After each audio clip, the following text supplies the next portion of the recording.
في فيني النور أورومو مقالة بيا مقالة أورومو بغنا كان نفتن بيا باكيسانيت كبجمتو تقبصوت أورومو جال داود إبسا وقنتو تاباو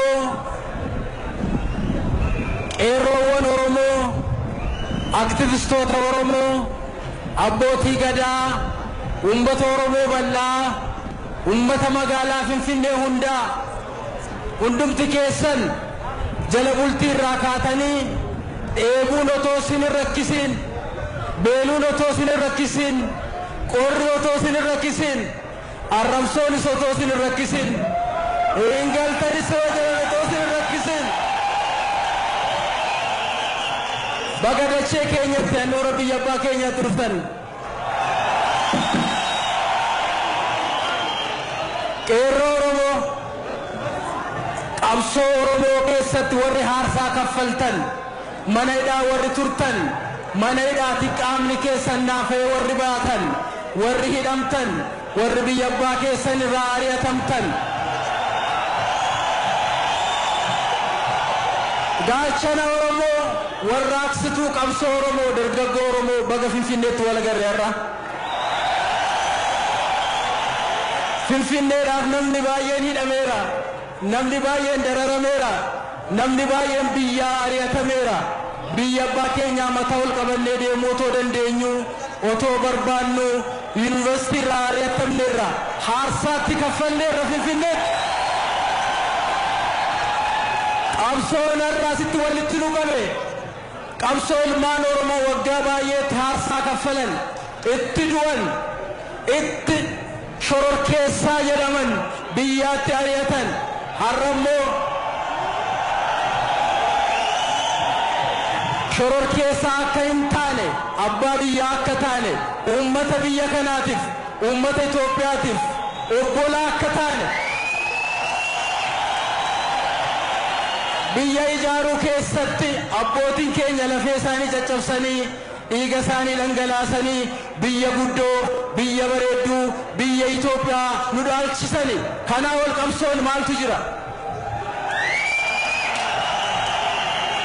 hooggantoonni keenya guyyaa dubbiin hadhoofte guyyaa walqixxummaan dhabamte guyyaa namni akka namaatti ilaalamuu dadhabe jaalleewwan maatii isaanii dhiisanii jireenya isaanii dhiisanii biyya isaanii dhiisanii biyya ollaatti gammoojjii ollaatti daggala ollaatti otoo maatii isaaniitiif hin yaadin jireenya isaatiif hin yaadin hundumtuu biyya ollaa keessa mankaraaraa ture har'ammoo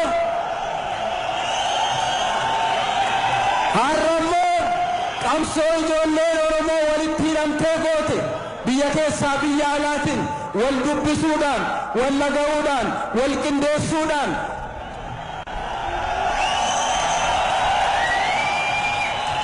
tulluu diigamuu hin dandeenye diiguudhaan randa ba'amuu hin danda'ame ba'uudhaan hooggantoonni keenya kan akka Abiy Ahmed muummichi ministeeraa keenya Presidenti naannoo keenya kan akka obbo Lammaa Magarsaa nuti ijoolleen isaanii isaan irraa barannee qabsoo barachaa fuulduratti deemaa waa'ee biyya keenyaa yeroo hunda akka nu gashu akka abbaa biyyaa taane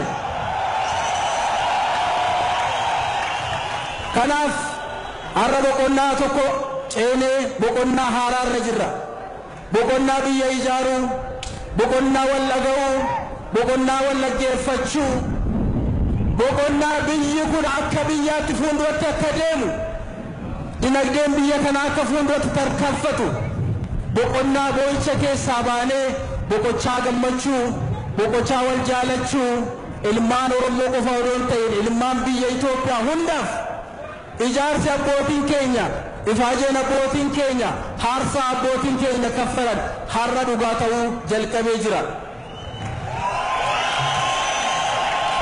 Kanaaf qeerroowwan Oromoo hara dhaamsa tokkoon siinii dabarsa. Jaal Daawud akkuma keenya umurii dargaggummaa umurii isaa akka keenya bartee yuunivarsiitii ba'ee akkuma keenya hoogganaa ta'uu hin danda'a ture. Garuu immoo qabsoon innas ture hadhaawaa ture. Nuti dhaloonni irra jirru biyyi keenya naannoon keenya gaafta Afrikaan mataan isaa nu eeggata. Kanaaf qophaa'uun nurra jiraata. Fuulduratti deemuun nurra jiraata.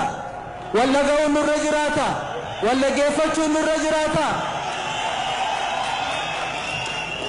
Biyya ijaaruun baay'ee ulfaata yaa qeerroo. Biyya dhiiguun salphaadha. Biyya ijaaruun ulfaata. Hooggantoonni keenya kan akka Abiy Ahimad muummichi keenya Jaal Daawud Ibsaan pirezidaantiin keenya lammaan haarsaa isaan kaffalaniin amma boo'ichi keessaa baanee mataa gadi qabannee deemuu keessaa baanee akkuma aadaa keenya akkuma seenaa keenya nuti ijoollee abbaa gadaati ijoollee safuu beeknu ijoollee bareedinaan guddanne ijoollee abbaa gadaa gadaan nama hammata gadaan biyya ijaara biyya hin diigu warri biyya diigu immoo dhaabachuutu irra jiraata. Safuu qabna qaanii qabna biyya qabna abbaa qabna haadha qabna dachee qabna qeerroo qabna nama barate qabna hooggantoota qabna wal dhaga'uun nurra jiraata. Kanaaf dhaamsi koo har'aasiniif dachee Oromiyaa magaalaa Finfinnee handhuura biyya kanaa handhuura Oromoo walakkaa dhaabadhee yeroo seena qabeessa kanatti boqonnaa fuulduratti deemuudhaaf qophoofne irratti kan isin gaafadhu dargaggoon Oromoo uummatni Oromoo hundi keenya wal dhaga'uun nurra jiraata. Yoo wal dhageenye daandiin nu fuuldura jiru dheeraadha. Tabbi nuti ba'uuf deemnu baay'ee ulfaata. Walitti yoo dhufne garuu waloo dhaggeeffanne waloo qindeessine simboo yoo walii taane daandiin keenya dheeraadha. Uummanni keenya nu eeggata. Uummata Oromoo qofaa miti uummanni Itoophiyaa hundaa nu eeggata. Afrikaan nu eeggata. Addunyaatu nu eeggata. Kanaaf gadaa keenya aadaa keenya eenyummaa keenya afaan keenya guddisaa namni biyya kanaa hundayyuu ofitti qabnee hammannee jaalalatti agarsiisnee yaada mo'ataatiin mo'achaa fuulduratti deemuun akka nurra jiraatu dhaamsa kiyya sinii dabarsa. Dhumarratti sagantaa kana warri qindeessitan halkanii guyyaa dubbiin haa ooftuyyuu malee hunda isaa dandeessanii magaala keenya magaala keessaa waan bareechitaniif bareedina magaala keenyaa waan taataniif ulfaataa kabaja isinii qabu ibsuun barbaada.